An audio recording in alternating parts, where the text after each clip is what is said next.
Hello, hello, hello, hello, hello, hello, hello, hello,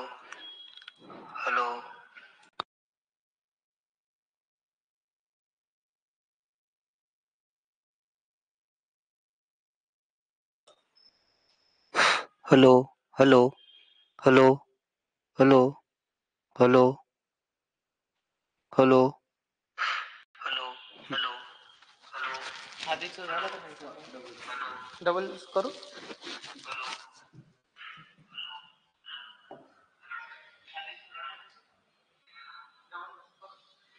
सांगा live झाल्यावर पुन्हा.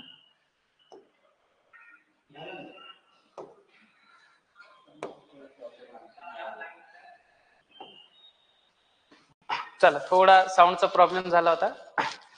तर आजपासून आपली गणिताची बॅच ही कंटिन्यू होणार आहे. तर या गणिताचा सिलेबस, याची रूपरेषा काय असते हे आज आपण पाहून घेऊ.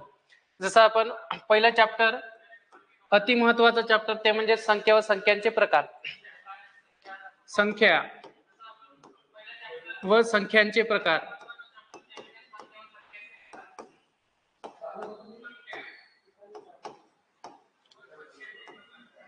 या भागामध्ये आपल्याला, या चॅप्टर मध्ये संख्येची पूर्ण माहिती असणं गरजेचं आहे. जसं समसंख्या म्हणजे काय, त्याच्यानंतर नैसर्गिक संख्या म्हणजे काय, पूर्ण संख्या म्हणजे काय, विषम संख्या म्हणजे काय, सहमूळ संख्या म्हणजे काय, जोडमूळ संख्या म्हणजे काय, मूळ संख्या म्हणजे काय, त्याच्यानंतर परिमेय संख्या आणि अपरिमेय संख्या म्हणजे काय, वास्तव संख्या कशाला म्हणतात, अवास्तव संख्या कशाला म्हणतात, कर्निस्थ संख्या म्हणजे काय, त्रिकोणी संख्या म्हणजे काय, चौरस संख्या म्हणजे काय, पूर्णांक संख्या म्हणजे, त्याच्यानंतर अपूर्णांक संख्या. तर या सर्व संख्येची माहिती आपल्याला या चॅप्टर मध्ये मिळते.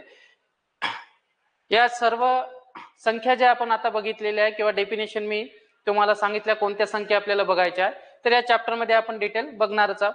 त्याच्यानंतर सेकंड महत्वाचं चॅप्टर ते म्हणजे लसावी आणि मसावी.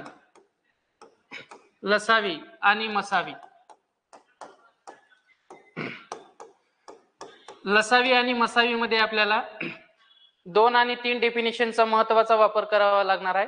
जसं लसावीचा पहिले तर लॉंग फॉर्म का होते, लघुत्तम सामायिक विभाज्य, आणि मसावी. मसावी म्हणजे म चा अर्थ होते महत्तम, सा चा अर्थ होते सामायिक, आणि वी चा अर्थ होते विभाजक. तर हे चॅप्टर इथे तर आपल्याला इम्पॉर्टंट आहेच, परंतु पुढे आपल्याला पाण्याची टाकी आणि काम या दोन्ही चॅप्टर मध्ये आपल्याला लसावीचा वापर करावा लागतो. त्याच्यामुळे हे चॅप्टर अति इम्पॉर्टंट आहे. तिसरं महत्वाचं चॅप्टर ते म्हणजे टक्केवारी. टक्केवारी, टक्केवारी, शेकडेवारी किंवा पर्सेंटेज.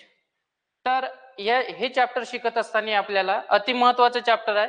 म्हणजेच पुढील जे काही चॅप्टर डिपेंडंट आहे ते सगळे चॅप्टर टक्केवारी या चॅप्टर वरती डिपेंडंट आहे. म्हणजेच आपल्याला 1/1 म्हणजे किती, तर याची इन्फॉर्मेशन असणं गरजेचं आहे. जसं 1/1 म्हणजे किती, तर 100%. त्याच्यानंतर 1/2 म्हणजे किती, तर 50%. त्याच्यानंतर 1/3, 1/3 ची किंमत असते 33.33%. 1/4 ची किंमत असते 25%. त्या सगळ्या किमती आपल्याला जवळपास 1/20, 1/21 आणि 1/23 या इथपर्यंत आपल्याला या किमती माहिती असणं गरजेचं आहे. म्हणजेच पुढील चॅप्टर आपल्याला अगदी इझी होतील. चौथं चॅप्टर आपल्याला नफा आणि तोटा.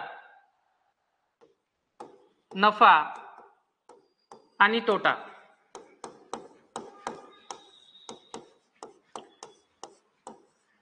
नफा आणि तोटा, प्रॉफिट आणि लॉस, या सर्व चॅप्टरचा बेस हा पूर्ण टक्केवारी या चॅप्टरवरती डिपेंड आहे.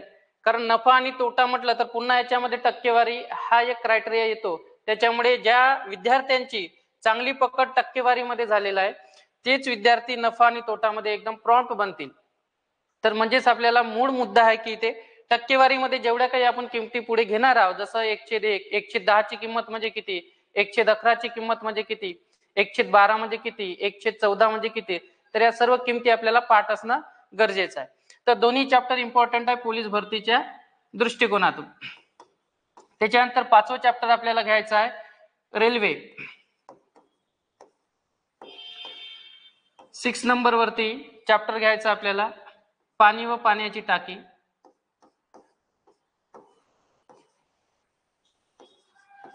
पाणी व पाण्याची टाकी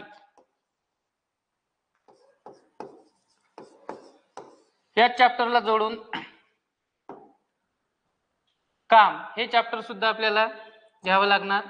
7 नंबर वरती काम. त्याच्यानंतर 8 नंबर वरती सरळ व्याज. सरळ व्याज. 9 नंबर वरती चक्रवाढ व्याज. तर सरळ व्याज आणि चक्रवाढ व्याज या दोन्ही चॅप्टर मध्ये आपण कुठल्याही फॉर्म्युल्याचा वापर करणार नाही. फक्त एक फॉर्म्युला आपल्याला लक्षात ठेवायचा आहे, तो म्हणजे कोणता? तर व्याज बरोबर मुद्दल गुणेला वर्ष गुणेला वेळ डिवायडेड बाय 100. म्हणजेच व्याज बरोबर पी गुणेला आर गुणेला टी डिवायडेड बाय 100. तर एकच फॉर्मॅट आपल्याला या चॅप्टर मध्ये लक्षात ठेवायचा आहे, तो म्हणजे कोणता? सरळ व्याज या चॅप्टर मध्ये. चक्रवाढ व्याज मध्ये आपण कुठेही फॉर्म्युल्याचा वापर करणार नाही. जेही आपण आधी टक्केवारी मध्ये शिकणार आहोत त्या सर्व टक्केवारीचा वापर आपल्याला चक्रवाढ व्याज या चॅप्टर मध्ये करायचा आहे. म्हणजे कुठल्याही फॉर्म्युल्याचा वापर नाही. इथे फक्त आपल्याला कमीत कमी 3 ते 4 मेथडचा यूज करावा लागणार.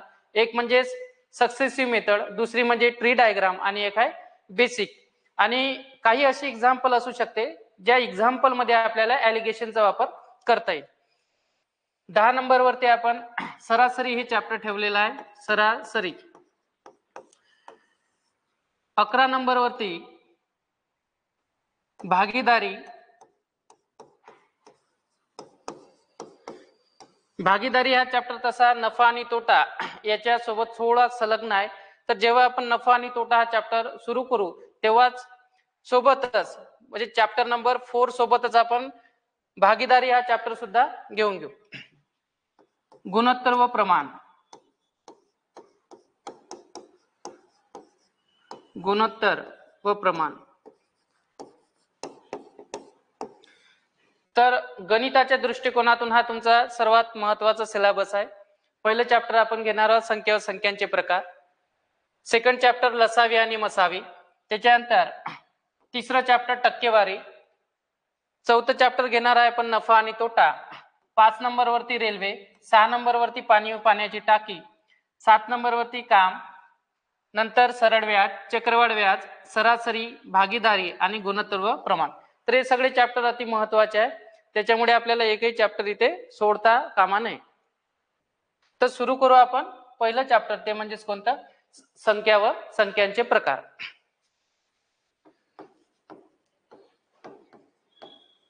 संख्या व संख्यांचे प्रकार.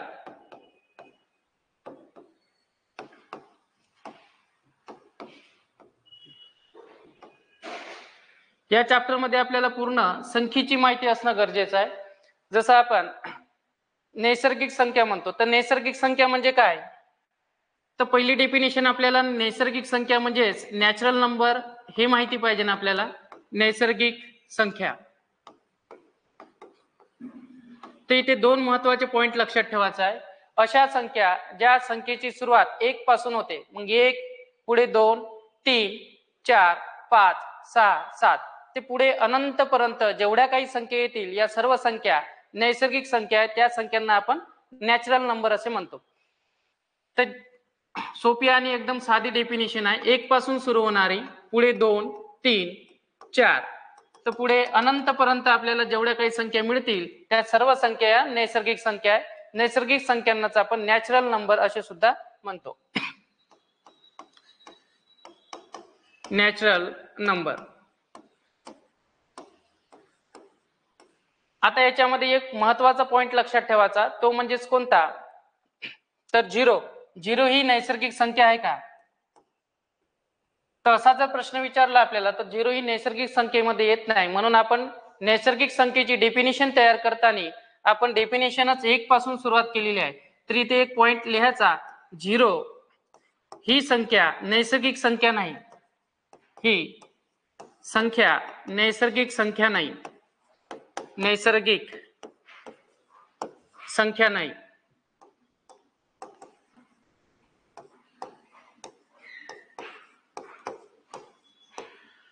इथं नैसर्गिक संख्याच्या दोनच डेफिनेशन महत्वाच्या आहे, एक्झामच्या दृष्टिकोनातून महत्वाच्या आहे. पहिली डेफिनेशन आपल्याला लक्षात ठेवायची आहे, नैसर्गिक संख्येची सुरुवात कुठून होते, तर 1 पासून ते अनंतपर्यंत जेवढ्या काही संख्या राहील या सर्व संख्यांना आपण नॅचरल नंबर असे म्हणतो. जर आपल्याला प्रश्न असा विचारला 0 ही नैसर्गिक संख्या आहे का, तर आपल्याला इथे सांगता येईल की 0 ही नैसर्गिक संख्या नाही. मग ही झाली तुमची पहिली डेफिनेशन, नैसर्गिक संख्या म्हणजे काय. दुसरी डेफिनेशन आपल्याला लक्षात ठेवायचे आहे ते म्हणजे समसंख्या. समसंख्या कशाला म्हणतात. समसंख्या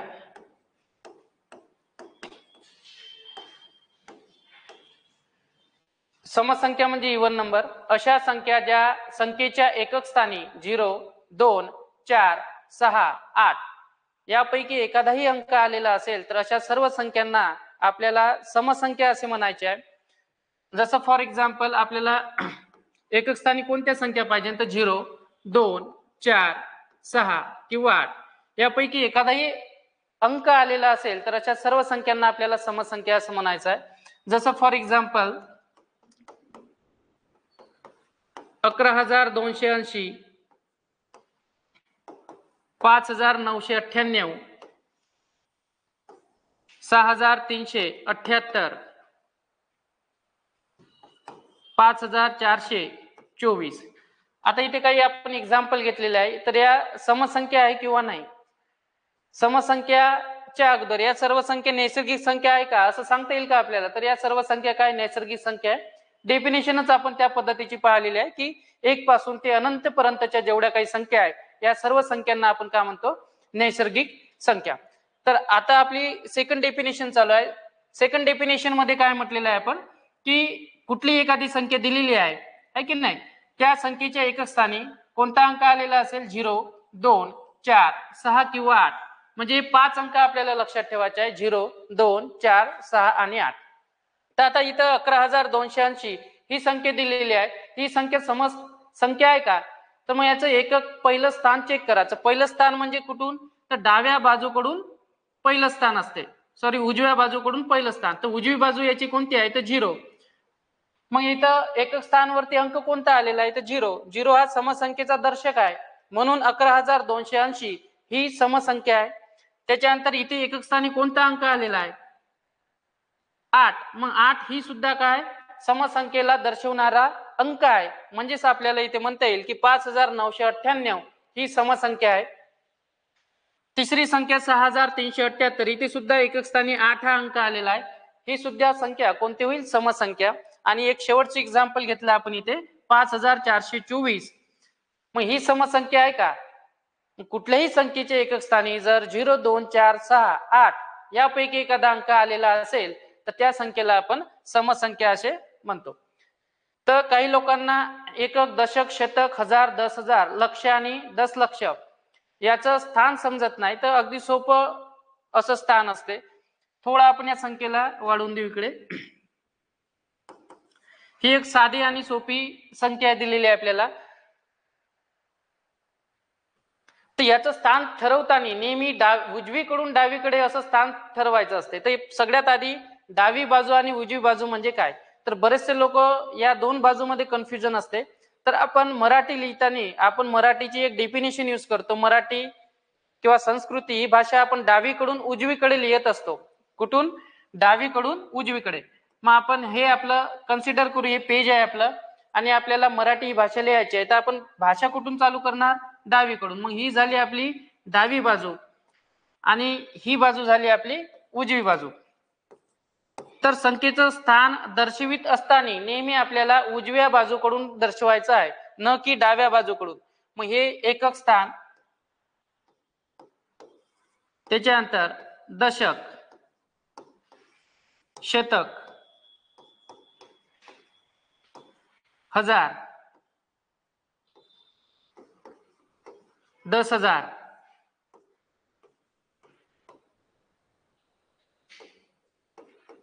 आणि शेवटी लक्ष. तर असे आपल्याला स्थान लक्षात ठेवायचं आहे. अगदी सोपी आपल्याला लक्ष संख्या दिलेली होती, एकक, दशक, शतक, हजार, 10,000 आणि लक्ष. तर मग आता तुमच्या एक लक्षात आलेलं असेल की आपल्याला एखाद्या संख्येचं स्थान दर्शवायचं असेल तर आपल्याला कोणत्या बाजूने दर्शवायचं आहे, तर उजव्या बाजूकडून आपल्याला सुरुवात करायची आणि डाव्या बाजूकडे जायचं आहे. जसं मी इथे म्हटलं 4 हा अंक पहिल्या स्थानी आहे तर एकक, त्याच्यानंतर दशक, शतक, हजार, 10,000 आणि 2 नंबरची शेवटी काय झाली लक्ष. तर 2,55,424 ही झाली आपली टोटल संख्या. मग ही समसंख्या आहे का, तर आपल्याला इथे इझिली सांगता येईल की सर इथे एकक स्थानचा अंक हा 4 आलेला आहे आणि 4 हा अंक समसंख्येचा दर्शक आहे, म्हणून आपल्याला 2,55,424 ही जी संख्या दिलेली आहे ही समसंख्या आहे. ठीक आहे. तर समसंख्येमध्ये आपल्याला एवढं लक्षात ठेवायचं आहे. त्याच्यानंतर तिसरी महत्वाची डेफिनेशन आहे आपली, ती म्हणजे विषम संख्या, ऑड नंबर. विषम संख्या समसंख्येसारख्याच आपल्याला संख्या याही याही डेफिनेशन मध्ये आपल्याला लक्षात ठेवायचं आहे. तर विषम संख्या म्हणजे काय, तर अशा संख्या ज्या संख्येच्या एकक स्थानी 1, 3, 5, 7 आणि 9 यापैकी एखादाही अंक आलेला असेल तर अशा सर्व संख्यांना काय म्हणायचं आपल्याला, विषम संख्या. जसं फॉर एक्झाम्पल 9,797, 529, 323 आणि 511. तर या 4 एक्झाम्पल घेतलेले आहे आपण. तर हे चारही एक्झाम्पल सगळ्यात आधी पहिले तर नैसर्गिक संख्या आहे का, तर या सर्वच्या सर्व नैसर्गिक संख्या आहे, कारण 1 पासून अनंत पर्यंतच्या जेवढ्या काही संख्या दिलेल्या आहे अशा संख्यांना आपण नैसर्गिक संख्या असे म्हणतो. आता दुसरी डेफिनेशन आपण बघून राहिलो, तर या विषम संख्या आहे का, तर आपल्याला विषम संख्येची डेफिनेशन पाठ पाहिजे ना आपल्याला.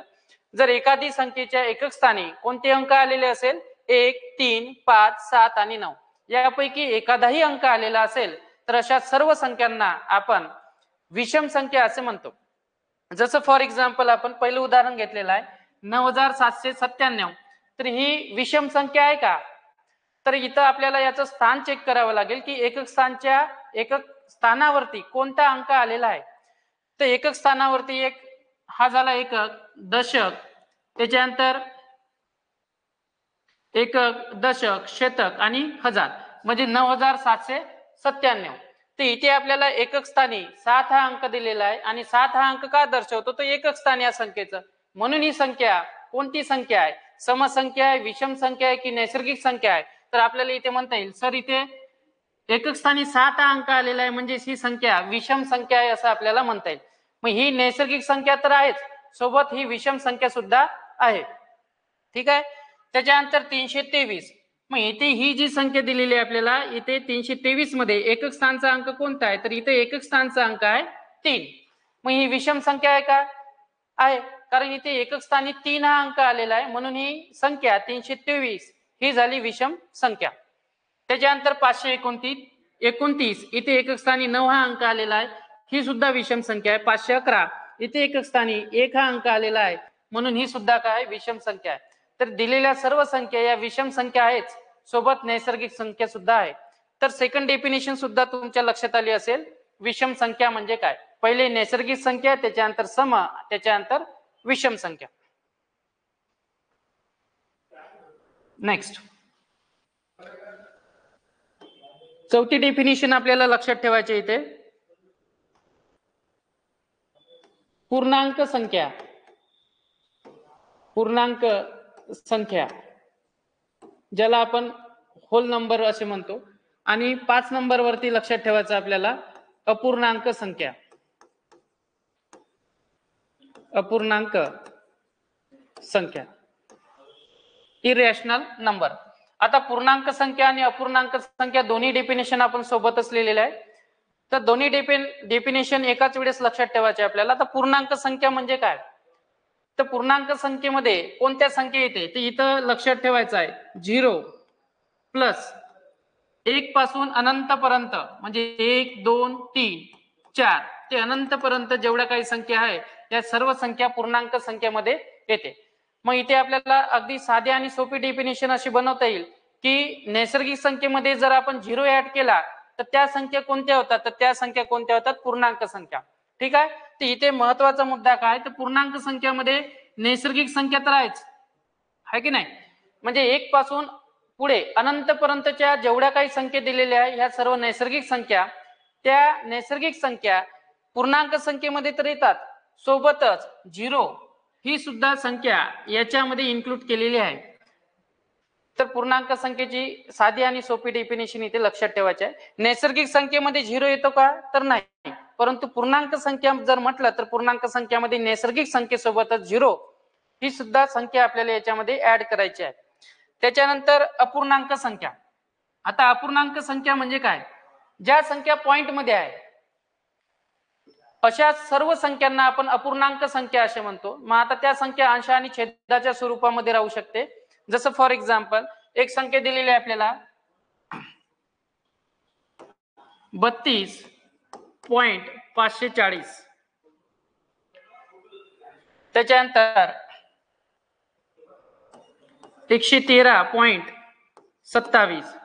तर जेवढ्या काही संख्या पॉइंट मध्ये येईल अशा सर्व संख्यांना आपण काय म्हणतो, अपूर्णांक. अपूर्णांक म्हणजे काय, ज्या संख्येची किंमत कशी आहे, अपुरी आहे, पूर्ण नाही आहे, तर अशा संख्यांना काय म्हणायचं आपल्याला, अपूर्णांक संख्या. पूर्णांक संख्या म्हणजे काय, अशा संख्या ज्या संख्येची किंमत कशी आलेली आहे, पूर्ण आलेली आहे, अशा संख्यांना आपण पूर्णांक संख्या म्हणतो. ज्या संख्येची किंमत कशी आहे, अपूर्ण आहे, अशा संख्यांना काय म्हणतो आपण, अपूर्णांक संख्या.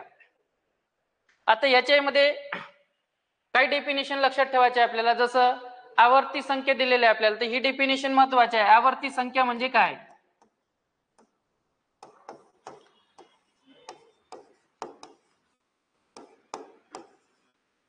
आवर्ती संख्या म्हणजे काय, तर आवर्ती संख्या कशाला म्हणतो आपण, तर आवर्ती संख्या म्हणजे पॉइंट नंतरच्या ज्या काही संख्या आहेत त्या संख्येचं जर रिपिटेशन होत असेल तर अशा संख्यांना म्हणतो आपण आवर्ती संख्या. जसं फॉर एक्झाम्पल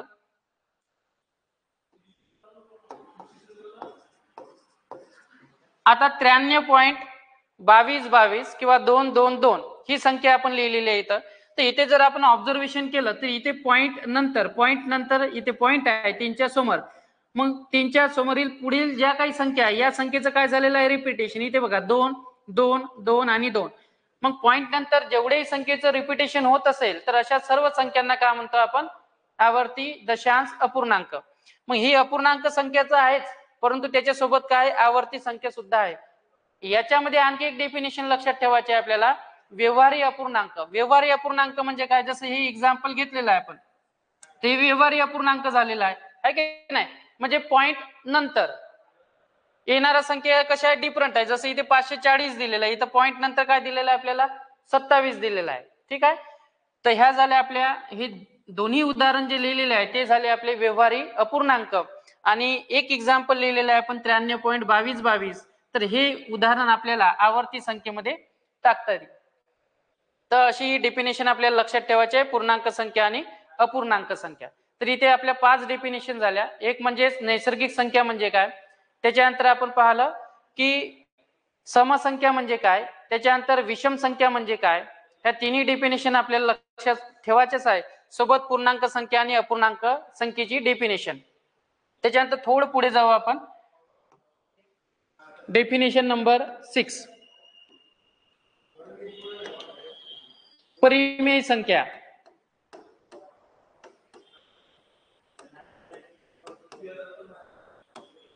परिमेय संख्या. आणि इथे आणखी एक डेफिनेशन लक्षात ठेवायचे आहे 7 नंबर वरती, ती म्हणजेच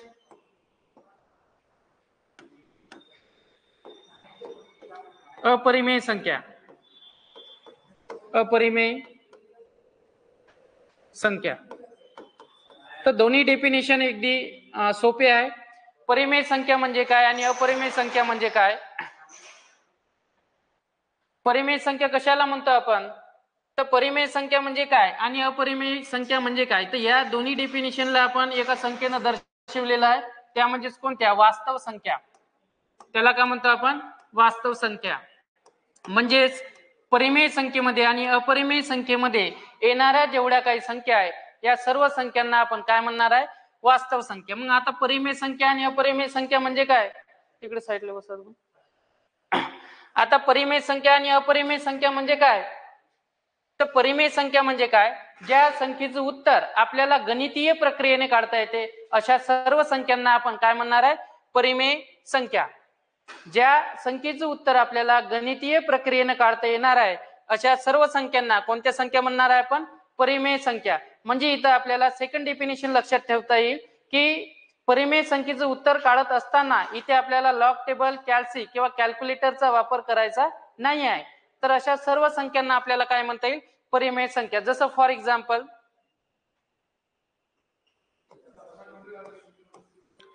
32चा घातांक 1/5. आता ही संख्या दिलेली आहे आपल्याला जे की रूट मध्ये आहे आणि या संख्येला आपल्याला रीड करायचं आहे 32चा घातांक 1/5. तर ही परिमेय संख्या आहे की अपरिमेय संख्या आहे? अगदी साधा प्रश्न आलेला आहे आपल्याला. मग इथे आपल्याला म्हणता येईल की 32चा घातांक 1/5 ही जी संख्या दिलेली आहे ही परिमेय संख्या आहे. याचं उत्तर परिमेय संख्याच काय आहे ते? तर आपण परिमेय संख्येची डेफिनेशन शिकत असताना त्याचा वापर केलेला आहे. अशा संख्या ज्या संख्येचं उत्तर आपल्याला गणितीय प्रक्रियेने काढता येते अशा सर्व संख्यांना काय म्हटलेलं आपल्याला? आपण परिमेय संख्या. मग आता आपण चेक करू खरंच आपल्याला याचं उत्तर गणितीय प्रक्रियेने काढता येते का?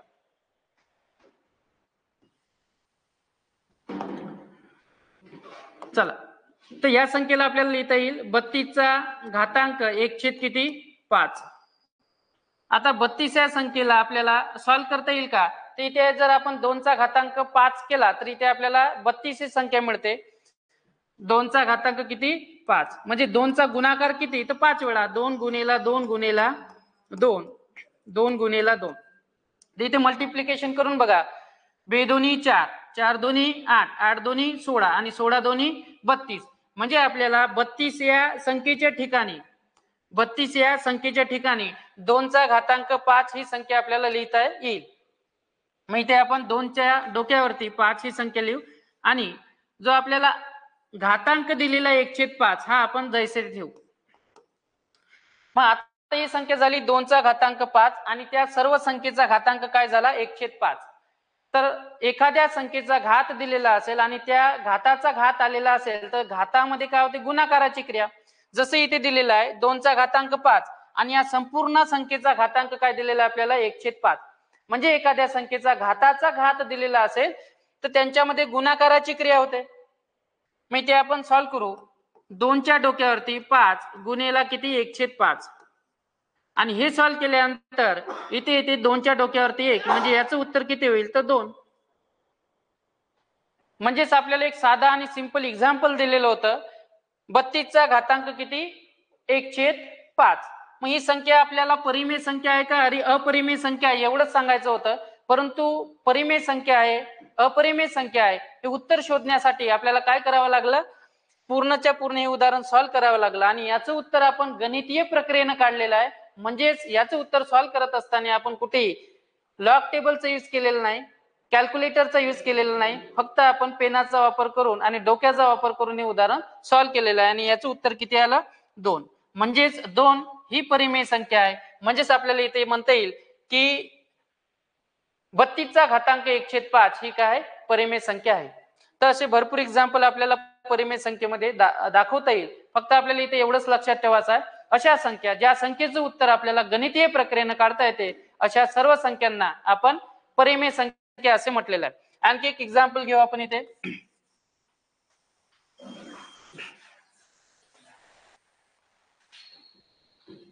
जसं वर्गमुळात इथे आपल्याला 16 दिलेला आहे आणि इथे 16चा घातांक आपण 1/4 लिहिलेला आहे. तर ही परिमेय संख्या आहे की अपरिमेय संख्या आहे याचं उत्तर आपल्याला आता शोधायचं आहे. तर याचं उत्तर आपल्याला डायरेक्टली काढता येणार नाही. आधी आपल्याला हे एक्झाम्पल जे दिलेलं आहे हे एक्झाम्पल खरंच गणितीय प्रक्रियेने सॉल्व्ह होते किंवा नाही हे चेक करायचं आहे. मग आधी आपण ते चेक करू. म्हणजे या संख्येला लिहिता येईल आपल्याला 16. 16चा घातांक किती? 1/4. मग आपल्याला अशी संख्या पाहायची आहे की 16 अशा कोणत्या संख्येचा घातांक 4 येईल? 4च का ठरवायचं आपल्याला? कारण इथे काय दिलेलं आहे आपल्याला? 16च्या डोक्यावरती काय? 1/4. किती दिलेलं आहे? 16 या संख्येच्या घातांकामध्ये किती दिलेलं आहे? 1/4. म्हणजेच इथं घातांकामध्ये जर पाहिला आपण ते 1/4 म्हणजे आपल्याला नेहमी लक्षात ठेवायचं आहे की छेदामध्ये जी ही 4 संख्या आहे ही 4 संख्या कशी कट होईल आणि ही कट कधी होणार? जेव्हा आपण कोणत्या तरी संख्येचा घातांक काय करणार? आपण 4 तेव्हाची संख्या कॅन्सल होईल. जसं आपल्याला 16 या संख्येला कसं लिहिता येईल? 16 दिलेलं आहे आपल्याला, 2 गुणिले 2, त्याच्यानंतर 2 गुणिले 2, म्हणजेच 2चा किती वेळा गुणाकार करून राहिलो आपण? 4 वेळा. म्हणजे इथे आपल्याला 2च्या डोक्यावरती 4 जर लिहिले तर 16 मिळणार का? 2 दोन्ही 4, 4 दोन्ही 8, 8 दोन्ही 16. तर आपण म्हणजे अशी संख्या मिळाली आपल्याला, त्या संख्येचा घात किती केला आपण? 4. तर याचं उत्तर काय मिळणार आपल्याला? 16. मग आपण तेच ठरवलं आधी की एखादी संख्या दिलेली आहे आणि त्या संख्येचा घात दिलेला असेल, जसं इथे घात काय आलेलं होतं? 1/4. तर या संख्येमध्ये छेदामध्ये जी संख्या दिलेली आहे आपल्याला 4, ती संख्या छेदामधून कशी कॅन्सल होईल याचा आपण एवढं टार्गेट केलं आपण. मग ही संख्या आपल्याला 4 ही संख्या कॅन्सल करायची होती. तर इथे आपण लक्षात ठेवलं की 16 कोणत्या तरी संख्येचा घात 4 केल्यानंतर आपल्याला काय मिळाला पाहिजे? ही संख्या मिळायला पाहिजे. जसं इथे एखादी संख्या म्हणजे ती संख्या आपण 2 घेतली आणि 2 या संख्येचा घातांक किती केला? 4. म्हणजे याचं उत्तर किती येते? 16. मग आता इथे आपण लिहू 16च्या ठिकाणी 2चा घातांक 4, बाकी जैसे ते 1 किती? 4. आणि एखाद्या संख्येचा घाताचा घात दिलेला असेल, जसं इथे काय दिलेलं आहे? 2 ही संख्या दिलेली आहे. या संख्येचा घात किती आहे? 4. आणि या टोटल संख्येचा घात किती आहे? 1/4. मग एखाद्या संख्येचा घाताचा घात दिलेला असेल तर तिथे काय होते? गुणाकाराची क्रिया म्हणजे 4 गुणिले किती? 1/4. म्हणजेच डोक्यावरती आपल्याला काही मिळणार? 2च्या डोक्यावरती 1, म्हणजे त्याचं उत्तर किती मिळणार? 2. तर मग पुन्हा आपल्याला म्हणता येईल की 16चा घातांक 1/4 ही परिमेय संख्या आहे की अपरिमेय संख्या आहे? तर इथे आपल्याला सहज उत्तर देता येईल ही सर परिमेय संख्या आहे, कारण याचं उत्तर काय आलेलं आहे? 2. ठीक आहे. मग परिमेय संख्येचं उत्तर देत असताना आपल्याला डायरेक्टली उत्तर द्यायचं नाही, आधी आपल्याला ते सॉल्व्ह करायचं आहे आणि नंतर उत्तर द्यायचं आहे, कारण आपल्याला डायरेक्टली लक्षात येत नाही. जसं हे एक्झाम्पल आपण इथे सेकंड नंबरचं एक्झाम्पल घेतलेलं आहे. ठीक आहे. गणितीय प्रक्रियेनं आपण सॉल्व्ह केलेला आहे, कुठे कॅल्क्युलेटर किंवा कॅल्सीचा वापर केलेला नाही. म्हणून अशा सर्व संख्या हे काय? परिमेय संख्या आहे. आता सेकंड डेफिनेशन आपल्याला लक्षात ठेवायचे आहे, अपरिमेय संख्या म्हणजे काय? आता अपरिमेय संख्येचा सॉल्व्ह करत असताना इथे आपल्याला कॅल्क्युलेटर किंवा कॅल्सीचा वापर किंवा लॉग टेबलचा वापर करावा लागेल. जसं वर्गमुळात 2, वर्गमुळात 3, वर्गमुळात 5. आता या संख्येचं उत्तर फाइंड आउट करायचं असेल आपल्याला, तर आपल्याला हे गणितीय प्रक्रियेनं काढता येणार नाही. हे उत्तर आपल्याला गणितीय प्रक्रियेनं काढता येणार नाही. तर इथं आपल्याला लॉग टेबलचाच यूज करावा लागेल किंवा कॅल्सीचा यूज करावा लागेल किंवा कॅल्क्युलेटरचा यूज करावा लागेल. तर अशा सर्व संख्या कशामध्ये येतात? अपरिमेय संख्यामध्ये येतात. तर 2 डेफिनेशन आपल्या महत्वाचे आहे, परिमेय संख्या आणि अपरिमेय संख्या म्हणजे काय? तर परिमेय संख्या आणि अपरिमेय संख्या या दोन्ही संख्येमध्ये जेवढ्या काही संख्या येतात अशा सर्व संख्यांनाच काय म्हणतो आपण? वास्तव संख्या. ठीक आहे. तर ही महत्वाची डेफिनेशन आहे. तिन्ही डेफिनेशन आपण ऍट अ टाइम बघितलेले आहे, परिमेय संख्या, अपरिमेय संख्या आणि वास्तव संख्या. त्याच्यानंतर आणखी महत्वाची डेफिनेशन आपल्याला इथेच लक्षात ठेवायची आहे, अवास्तव संख्या. अवास्तव संख्या.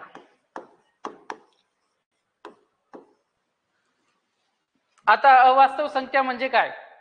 ज्याचं उत्तर आपल्याला गणितीय प्रक्रियेने तर काढता येणारच नाही, परंतु लॉग टेबल, कॅल्सी याचाही वापर करून आपल्याला त्याचं उत्तर काढता येणार नाही, अशा सर्व संख्यांना काय म्हणणार आहे आपण?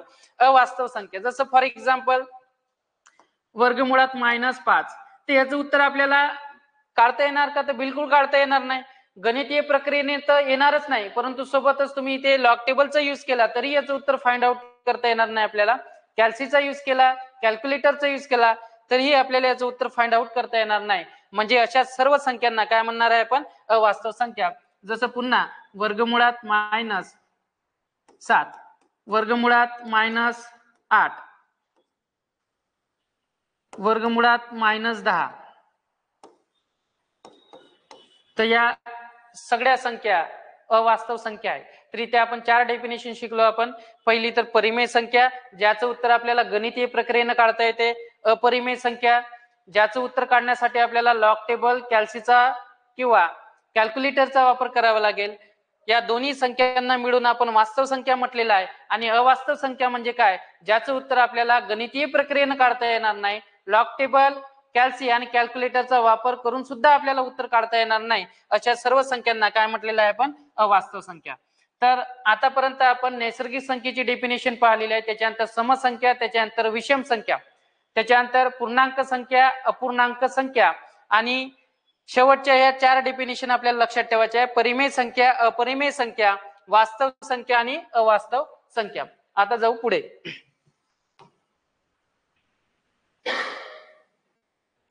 नेक्स्ट,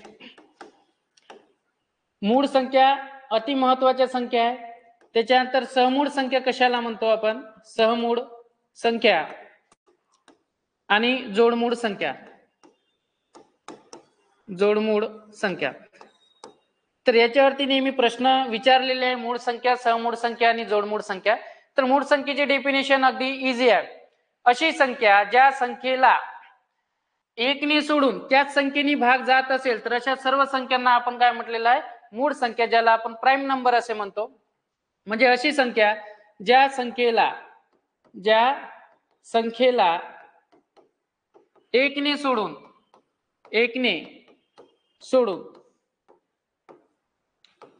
त्याच संख्येने भाग जाते, त्याच संख्येने भाग जाते अशा संख्यांना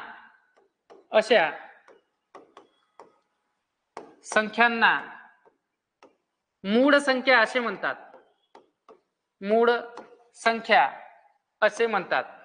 ती अगदी साधी आणि सोपी डेफिनेशन आहे.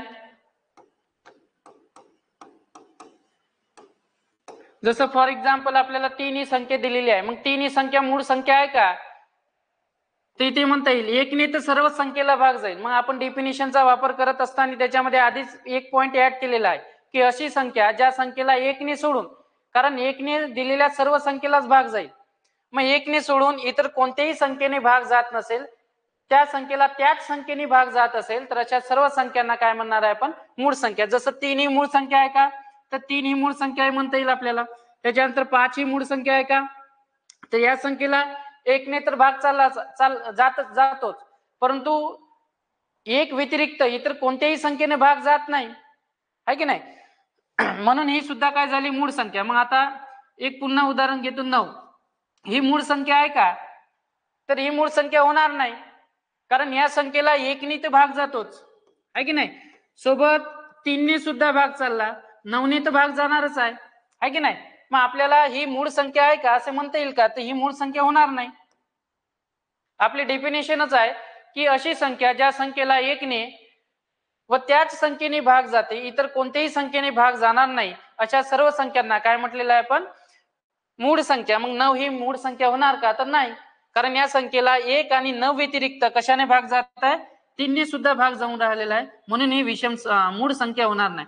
त्याच्यानंतर 31 ही मूळ संख्या आहे का, तर ही मूळ संख्या आहे, कारण या संख्येला 1 ने भाग जातो, त्याच्यानंतर 1 सोडून इतर कोणत्याही संख्येने भाग जातो का, तर कुठल्याही संख्येने, कोणत्याही संख्येने या संख्येला भाग जाणार नाही. म्हणजे इथं फक्त 1 ने आणि 31 नेच भाग जाणार आहे, म्हणून 31 ही काय झाली आपली मूळ संख्या. त्याच्यानंतर 43 ही मूळ संख्या आहे का, त्याच्यानंतर 27, 97 ही मूळ संख्या आहे का, तर 43 ही सुद्धा मूळ संख्या आहे. या संख्येला 1 ने आणि 43 नेच भाग जाईल, इतर कोणत्याही संख्येने भाग जाणार नाही, म्हणजेच इथे आपल्याला म्हणता येईल की 43 ही सुद्धा काय मूळ संख्या आहे. 97 ही मूळ संख्या आहे का, तर इथे सुद्धा आपल्याला म्हणता येईल की सर 97व्या संख्येला 1 सोडून इतर कोणत्याही संख्येने भाग जात नाही, म्हणून 97 ही सुद्धा काय झाली मूळ संख्या. तर मूळ संख्येची डेफिनेशन अगदी सोपी आणि साधी आहे. तर आता इथे प्रश्न आहे, तर सर्वात लहान मूळ संख्या कोणती, असा एखादा प्रश्न आपल्याला एक्झाम मध्ये राहू शकतो. सर्वात लहान मूळ संख्या कोणती, तर कोणती होईल सर्वात लहान मूळ संख्या, कारण आपण नॅचरल नंबर शिकत असताना आपण सुरुवात केलेली आहे जवळपास 1 या संख्येपासून, आहे की नाही. 1, 2, त्याच्यानंतर 3, 4, 5, 6 ते अनंत पर्यंत जेवढ्या काही संख्या आहे अशा संख्यांना आपण काय म्हटलेलं आहे, नैसर्गिक संख्या. तर आपला प्रश्न आहे की सर्वात लहान मूळ संख्या कोणती आहे, तर सर्वात लहान मूळ संख्या कोणती आहे, तर इथे उत्तर लक्षात ठेवायचं आहे आपल्याला. सर्वात लहान मूळ संख्या कोणती आहे, 2. तर एक स्टार पॉइंट इथे लक्षात ठेवायचा आपल्याला. तो स्टार पॉइंट म्हणजे काय, 0 आणि 1, 0 आणि 1 या मूळ संख्या नसतात आणि संयुक्त संख्या सुद्धा नसतात. म्हणजे प्राईम नंबर सुद्धा नाही आणि कंपोजिट नंबर सुद्धा नाही, मूळ संख्या सुद्धा नाही आणि संयुक्त संख्या सुद्धा नाही. तर म्हणजेच मूळ संख्याची सुरुवात कुठून होते, तर 2 या संख्येपासून. मग सर्वात लहान मूळ संख्या कोणती, तर सर्वात लहान मूळ संख्या कोणती, तर 2. आणि याच्यामध्ये आणखी प्रश्न विचारला आपल्याला, सर्वात लहान सममूळ संख्या कोणती, तर त्याचे उत्तर सुद्धा काय येईल, 2च येईल. कारण ही सर्वात लहान संख्या तर आहे, पण सोबत काय, ती समसंख्या सुद्धा आहे. म्हणून सर्वात लहान सम मूळ संख्या कोणती, तर त्याचं उत्तर काय येणार, 2. त्याच्यानंतर सर्वात लहान विषम मूळ संख्या कोणती असा प्रश्न विचारला, तर तिथे आपल्याला सांगता येईल की सर्वात लहान विषम मूळ संख्या कोणती, तर 3. कारण 3 ही विषम संख्या तर आहेच, सोबत काय, ती मूळ संख्या सुद्धा आहे. म्हणून आपल्या प्रश्नाचं उत्तर सर्वात लहान विषम मूळ संख्या कोणती होईल, तर 3. मग आता तुमच्यासाठी एक पुन्हा प्रश्न आहे, 1 ते 100 पर्यंत, 1 ते 100 पर्यंत एकूण किती विषम संख्या आहे, किती मूळ संख्या आहे, किती मूळ संख्या आहे, प्राईम नंबर किती आहे, ते हे तुम्हाला कॅल्क्युलेट करावं लागणार 1 पासून ते 100 पर्यंत. ठीक आहे. जसं आपण कसोट्या शिकू तेव्हा आपल्याला कोणत्या संख्येला भाग जातो, कोणत्या संख्येने भाग जात नाही, हे आपल्याला तिथं पूर्ण डिटेल शिकायचंच आहे. पण त्याच्या अगोदर आपली 10th आणि 12th लेवलवरच्या एक्झाम झालेल्या आहे, तर इथे आपल्याला सहज सांगता येईल की 1 ते 100 पर्यंत एकूण मूळ संख्या किती. ते इथे लक्षात ठेवायचं आपल्याला, 1 ते 100 पर्यंत एकूण किती मूळ संख्या आहे, तर 25 मूळ संख्या आहे असं लक्षात ठेवायचं आहे. मूळ संख्या किती आहे, 25. ठीक आहे. एक स्टार पॉइंट याच्यामध्ये असा लक्षात ठेवायचा आहे की 1 ही मूळ संख्या नाही, 1 ही मूळ संख्या नाही. तर 2 डेफिनेशन याच्यामध्ये लक्षात ठेवायचं आहे. 1 ते 100 पर्यंत एकूण मूळ संख्या 25 आहे, 1 ही मूळ संख्या नाही. ठीक आहे. तर ही जर डेफिनेशन तुम्हाला समजली असेल, त्याच्यानंतर आपण 2 डेफिनेशनचा वापर बघणार आहे. एक म्हणजे समूळ संख्या आणि जोडमूळ संख्या. ठीक आहे. तर याचं जर उदाहरण एक्झाम मध्ये जर आलं तर हे जोड्यानं आलेलं असते, म्हणजे जोडी पेअर बनवलेली असते. जसं 5 आणि 7 किंवा 11 आणि 13 किंवा 5 आणि 9 यासारख्या पेअर आपल्याला एक्झाम मध्ये आलेल्या असतात, क्वेश्चन मध्ये आलेल्या असतात. मग समूळ संख्या आणि जोडमूळ संख्या म्हणजे काय, ते त्याची डेफिनेशन आपण पाहू आता. समूळ संख्येची डेफिनेशन, समूळ संख्या आणि जोडमूळ संख्या.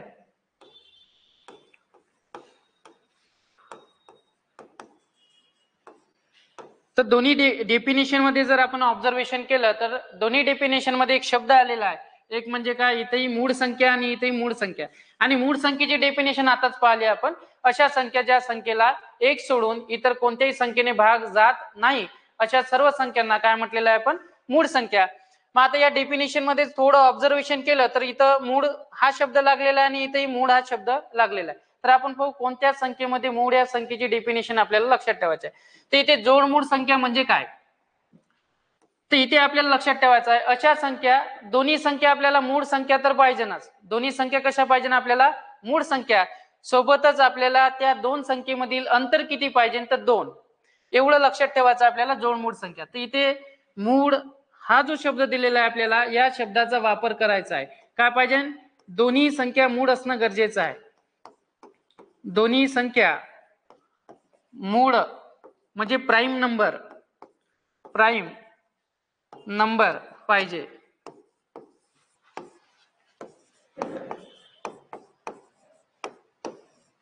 ठीक आहे. त्याच्यानंतर दोन्ही संख्येमधील अंतर किती पाहिजे, तर दोन्ही संख्येमधील अंतर पाहिजे आपल्याला 2चं.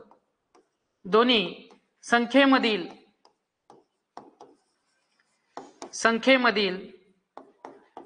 अंतर कितीचं पाहिजे, 2चे 2.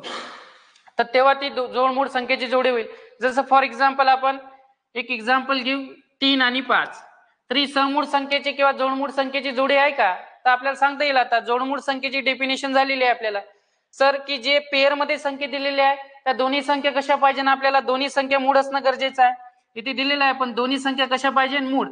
मग 3 आणि 5 ह्या दोन्ही मूळ संख्या आहे का, तर या दोन्ही मूळ संख्या आहे. त्याच्यानंतर सेकंड पॉइंट आपला आला पाहिजे तिथे, दोन्ही संख्येमधील अंतर किती आहे, 2चा आहे का, तर दोन्ही संख्येमधील अंतर सुद्धा कितीचा आहे, 2चा आहे. म्हणजेच 3 आणि 5 हे जे पेयर दिलेली आहे आपल्याला, ही पेयर जोडमूळ संख्येची जोडी आहे का, तर बिलकुल आपल्याला इथे सांगता येईल ही जोडमूळ संख्येची जोडी आहे. त्याच्यानंतर सेकंड एक्झाम्पल 5 आणि 7, त्याच्यानंतर 9 आणि 11, 11 आणि 13, 15 आणि 17. आता काही इथे एक्झाम्पल घेतलेले आहे मी, तर कोणत्या संख्या जोडमूळ संख्येची जोडी आहे ते सांगता येईल आपल्याला. जसं 5 आणि 7 एक्झाम्पल नंबर 2, तर ही जोडमूळ संख्येची जोडी आहे का, जोडमूळ संख्येची पेयर आहे का, तर इथे आपल्याला चेक करायचं आहे. काय पाहिजे ना आपल्याला, दोन्ही संख्या मूळ असणं गरजेचं आहे. तर 5 आणि 7 ह्या दोन्ही संख्या कशा आहे, मूळ संख्या आहे की नाही. म्हणजे 5 ला 1 नी आणि 1 सोडून त्याच संख्येने भाग जाते, इतर कोणत्याही संख्येने भाग जात नाही, म्हणजे ही मूळ संख्या झाली. सेम 7 साठी सुद्धा आहे, 7 ला 1 सोडून इतर कोणत्याही संख्येने भाग जात नाही, 7 नेच निशेष भाग जाते, म्हणजे 7 ही सुद्धा काय झाली, मूळ संख्या आहे. म्हणजे दोन्ही मूळ संख्या आहे. आणि महत्वाचं म्हणजे दोन्ही संख्येमधील अंतर कितीचं आहे. चला तिसरी एक्झाम्पल 9 आणि 11, ही जोडमूळ संख्येची जोडी होईल का. मग ही जोडमूळ संख्येची जोडी होईल का, तर आधी शोधावं लागेल आपल्याला 9 ही मूळ संख्या आहे किंवा नाही. तर 9 ला या संख्येला 1 नी भाग जाते, सोबतच 3 ने सुद्धा भाग चालला, 9 ने तर भाग जाईलच, आहे की नाही. तर ही मूळ संख्येची जोडी होईल का, नाही, कारण 9 ही मूळ संख्या नाही आहे. आणि डेफिनेशन नुसार आपल्याला दोन्ही संख्या कशा पाहिजे, मूळ. मग इथे आपलं ही जोडमूळ संख्येची पेयर होणार नाही, जोडमूळ संख्येची जोडी होणार नाही. नेक्स्ट एक्झाम्पल 11 आणि 13, ही जोडमूळ संख्येची जोडी होईल का, तर 11 आणि 13 दोन्ही मूळ संख्या आहे, दोन्ही मधील अंतर सुद्धा कितीचा आहे, 2चा आहे, म्हणजे ही सुद्धा काय जोडमूळ संख्येची जोडी. 15 आणि 17 ही जोडमूळ संख्येची जोडी होईल का, तर नाही, कारण इथे 1 ने आणि 15 ने तर निशेष भाग जाईलच, परंतु सोबतच 3 ने सुद्धा भाग चालला आणि सोबतच कशाने 5 ने सुद्धा निशेष भाग जात आहे. म्हणजेच ही जोडमूळ संख्येची जोडी होणार नाही, कारण आपल्याला दोन्ही संख्या मूळ असणं गरजेचं आहे. तर ही झाली आपली जोडमूळ संख्येची जोडी. तर ही डेफिनेशन आपल्याला लक्षात ठेवायची आहे. ठीक आहे. आता पुढच्या पेजवर बघू आपण समूळ संख्या कशाला म्हणतात आणि इथे काय लक्षात ठेवायचं आहे. समूळ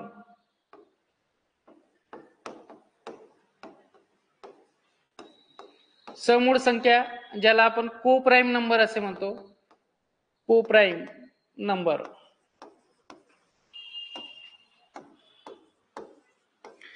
तर समूळ संख्येची डेफिनेशन सुद्धा लक्षात ठेवणं अगदी सोपं आणि इझी आहे.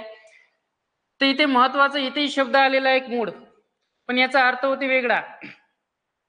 ते इथे लक्षात ठेवायचं आपल्याला, समूळ संख्येची पेयर, समूळ संख्येची जोडी शोधण्यासाठी आपल्याला दोन्ही संख्या मूळ असणं गरजेचं नाही. ही डेफिनेशन आधी लक्षात ठेवायची. दोन्ही संख्या मूळ असणे गरजेचे नाही, गरजेचे नाही. म्हणजे दोन्ही संख्या मूळ असल्याच पाहिजे, त्याचा काही आपल्याला इथे फरक पडणार नाही. असल्या तरी ठीक, नसल्या तरी ठीक. ठीक आहे.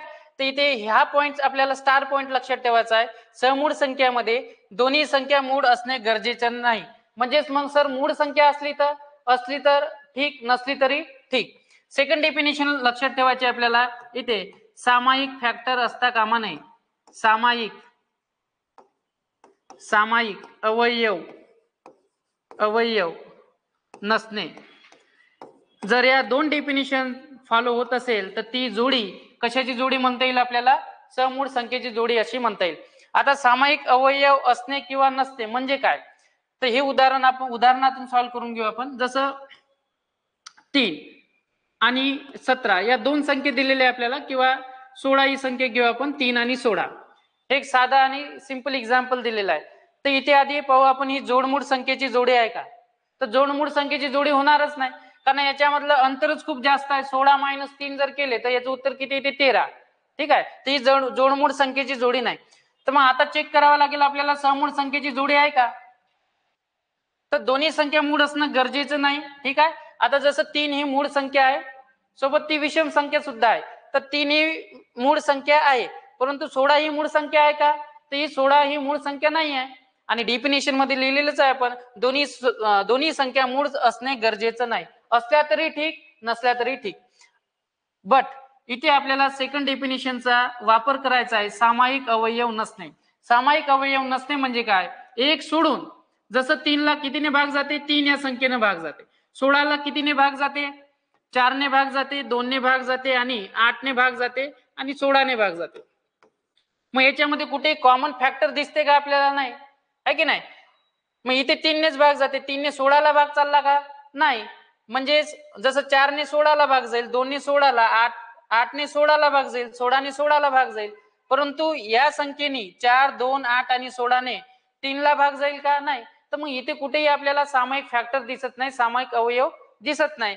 म्हणजेच सामायिक अवयव नसणे आणि दोन्ही संख्या मूळ असणे किंवा नसणे हे गरजेचं नाही. जर हे फॉलो होत असेल तर ती संख्या समूळ संख्येची जोडी असते. ठीक आहे. तर मग 3 आणि 16 ही काय झाली, समूळ संख्येची जोडी झाली. सेकंड एक्झाम्पल जसं आपण इथे घेऊ 10 आणि 16, तर ही समूळ संख्येची जोडी होईल का. तर पाहू आता आपण दोन्ही संख्या ज्या डेफिनेशन आपण इथे यूज केलेल्या आहे, दोन्ही डेफिनेशन इथे फिक्स बसते की नाही. दोन्ही संख्या मूळ असणे गरजेचं नाही. ठीक आहे. मूळ असल्या तरी ठीक, नसल्या तरी ठीक. परंतु इथे महत्वाची डेफिनेशन आहे सेकंड नंबरची, तर इथे सामायिक फॅक्टर पडते का. जसं इथे 10 ला 2 ने भाग जातो, 5 ने भाग जाते, त्याच्यानंतर 10 ने भाग जाते, 16 ला 2 ने भाग जातो, 4 ने भाग जाते, 8 ने भाग जाते, आणि 16 ने सुद्धा निशेष भाग जाते. आता इथे जर आपण बघितलं 10 ला 2 ने भाग चालला, 5 ने भाग चालला, आणि 10 ने भाग चालला, 16 ला 2 ने भाग चालला, 4 ने भाग चालला, आणि 16 ने. तर इथे जर आपण थोडं चेक केलं तर इथं कुठेतरी एक सामायिक फॅक्टर आलेला आहे, सामायिक अवयव आलेला आहे, म्हणजेच दोन्ही संख्या. म्हणजे 2 ने 10 ला भाग चालला आणि 16 ला सुद्धा भाग चालला, म्हणजेच इथं सामायिक अवयव आहे. आणि जेव्हा सामायिक अवयव असते तेव्हा ती समूळ संख्येची जोडी होत नाही. ठीक आहे. मग इथे 2 हा कॉमन फॅक्टर झाला, आपल्याला कॉमन फॅक्टर नाही पाहिजे आहे की नाही. जसं इथे कुठेही कॉमन फॅक्टर दिसला का आपल्याला, नाही. म्हणून 3 आणि 16 हे कोणती जोडी मानला आपण, समूळ संख्येची जोडी. परंतु इथे 10 आणि 16 इथे आपल्याला एक कॉमन फॅक्टर दिसतो, तो म्हणजेच काय, 2 ने 10 ला भाग चालला आणि 16 ला सुद्धा निशेष भाग चालला, म्हणजे ही समूळ संख्येची जोडी होणार नाही. तर पुढचा भाग आपण उद्याच्या लेक्चरमध्ये कंटिन्यू करू. धन्यवाद.